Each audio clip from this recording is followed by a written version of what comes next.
નમસ્કાર ખેડૂત મિત્રો, હું છું પ્રવીણ રાજપરા અને આવી ગયો છું તમારી સામે આજે રીંગણી બાબતનો વિડીયો લઈને. હવે ઘણા બધા ખેડૂતોના કહેવાય ને કોમેન્ટ છે, ફોન આવેલા છે કે ભાઈ ઉનાળા માટે રીંગણીનું વાવેતર ક્યારે કરવું. તો ખેડૂત મિત્રોને મારે જણાવ્યું કે આ બાબતનો આપણે ખાસ કરીને વિડીયો અપલોડ કરી દીધેલો છે આજથી 2 વર્ષ પહેલાં.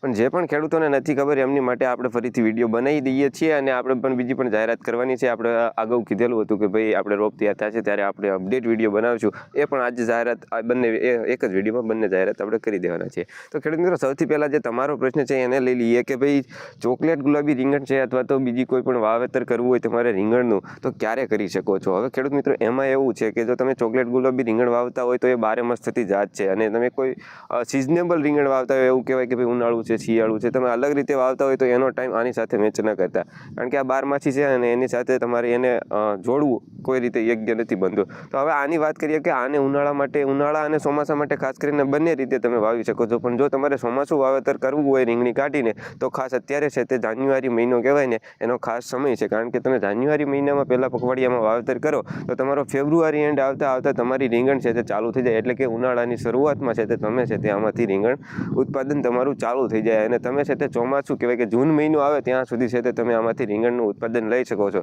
બાકી જે પણ ખેડૂતો ચોમાસામાં પણ રાખવા ઈચ્છે છે એ ખાસ કરીને આમાંથી ભાવ લેતા હોય છે, કારણ કે ઉનાળાની એન્ડ આવે અને ચોમાસું ચાલુ થાય ખેડૂત મિત્રો ત્યારે છે તે બજાર હંમેશા છે તે રીંગણનું વધારે રહેતું હોય છે સામાન્ય બજારની સરખામણીમાં ખેડૂત મિત્રો.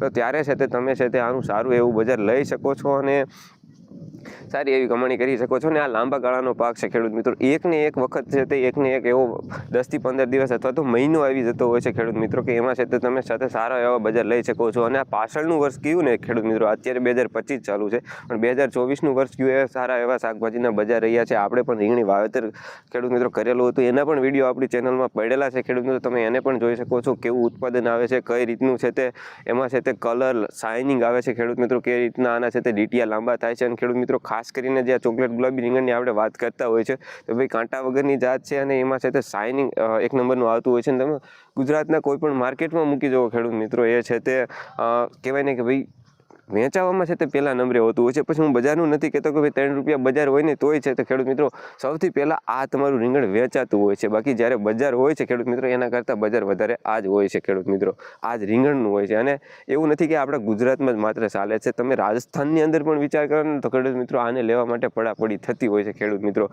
તમે નહીં અંદાજ લગાવી શકો કે ભાઈ આપણી પાસેથી જાન્યુઆરી કહેવાય ને કે ભાઈ જૂન મહિના પછી સાથે આપણે બિયારણ દેવાનું બંધ કર્યું હતું ખેડૂત મિત્રો.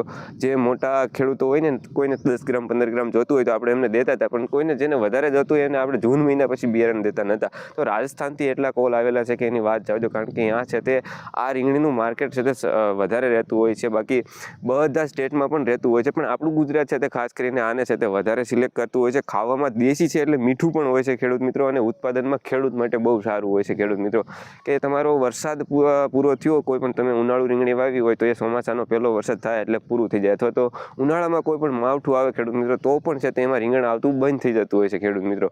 હવે જ્યારે આ ચોકલેટ ગુલાબી રીંગણની વાત કરીએ ત્યારે છે તે તમે વરસાદ આવ્યો તો એક વખત છે તે સારો એવો વરસાદ આવ્યો તો એમનો ફાલ ખરી જશે, પણ 7 જ દિવસની અંદર ખેડૂત મિત્રો એ છે તો એનું ફ્લાવરિંગ પાછું લઈ લે છે અને ઉત્પાદનમાં ફરી ચાલુ થઈ જાય છે ખેડૂત મિત્રો. આ એની ખાસિયત છે ખેડૂત મિત્રો, કારણ કે 12 માસી છે તો એ બધી જ ઋતુમાં સેટ થઈ જતું હોય છે. અને અત્યારે છે તે હવે છે તે ખાસ કરીને ઉનાળા માટે રીંગણ વાવવાનો સમય છે તે પાકી ગયો છે ખેડૂત મિત્રો, કારણ કે જાન્યુઆરી મહિનો છે તે ચાલુ થઈ ગયો છે અને મકર સંક્રાંતિ આવે એટલે ત્યાંથી છે તે બહુ બોળા પ્રમાણમાં છે તે ચોકલેટ ગુલાબી રીંગણના વાવેતર થવાના છે ખેડૂત મિત્રો. ઓર્ડર પણ એટલા છે અને આપણી પાસે ધરું પણ જ્યારે આપણે કીધેલું હતું અને ખેડૂતોની જરૂર હોય છે ત્યારે છે તે આપણે રોપ તૈયાર કરી દીધેલો છે. અને ખેડૂત મિત્રો આ પ્રમાણે પાકી દાંડીનો રોપ પણ તૈયાર થઈ ગયેલો છે અને બીજી વાડીએ પણ આપણે છે તે ચોકલેટ ગુલાબી રીંગણનો ધરું તૈયાર કરી દીધો છે ખેડૂત મિત્રો. જે પણ ખેડૂતોને જોઈએ છે આપણે ચોકલેટ માત્ર ને માત્ર ખેડૂત મિત્રો ચોકલેટ ગુલાબી રીંગણનું ધરું તૈયાર કરીએ છીએ. બીજી કોઈ પણ વેરાયટી, કોઈ પણ જાત કે મરચી કે કોબી ફ્લાવર કોઈ વસ્તુ કરતા નથી, ઘણા બધા ખેડૂતો પૂછતા હોય છે.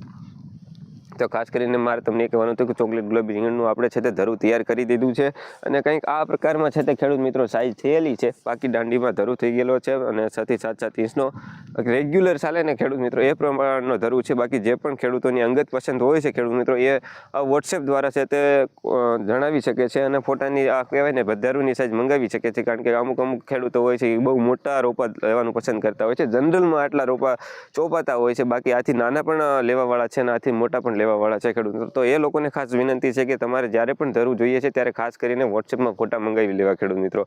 વોટ્સએપ નંબર ઉપર આવી રહ્યો છે, તમે તેમાં કોન્ટેક્ટ કરી શકો છો અને કોઈ પણ જાતની ધરું બાબતની માહિતી જોઈતી હોય તો ખેડૂત મિત્રો તમે એમાંથી લઈ શકો છો. અને ધરું છે તે અત્યારે તૈયાર થઈ ગયું છે અને ખાસ કરીને ખેડૂત મિત્રો આ છે તે તમારે વાવેતર કરવું હોય તો હવેના લાંબા સમય સુધી છે તે ઉપલબ્ધ રહેશે. તો જે પણ ખેડૂતોને જોઈએ છે તે ખાસ કરીને છે તે કોન્ટેક્ટ કરી શકે છે. અને આપણું એડ્રેસ કહી દઉં કે ચોટીલા, આપણું જે સુરેન્દ્રનગરનું ચોટીલા તાલુકો, ત્યાંથી છે તે અમે 8 થી 10 કિલોમીટરનું ગામ છે અમારું મોકાસર, ત્યાંથી વાત કરી રહ્યા છે. તો જે પણ ખેડૂતોને જોઈએ છે આ એડ્રેસ ઉપર આવો એ પહેલાં છે તે ખેડૂત મિત્રો એક વખત કોન્ટેક્ટ કરી દેજો, કારણ કે આપણે પણ ખેડૂત છીએ, વાડી હાજર હોઈએ ન હોઈએ તો આવેલા હોય કે ફોન કરેલો હોય તો આપણે વ્યવસ્થા કરી શકીએ ખેડૂત મિત્રો. જય હિન્દ, જય ભારત.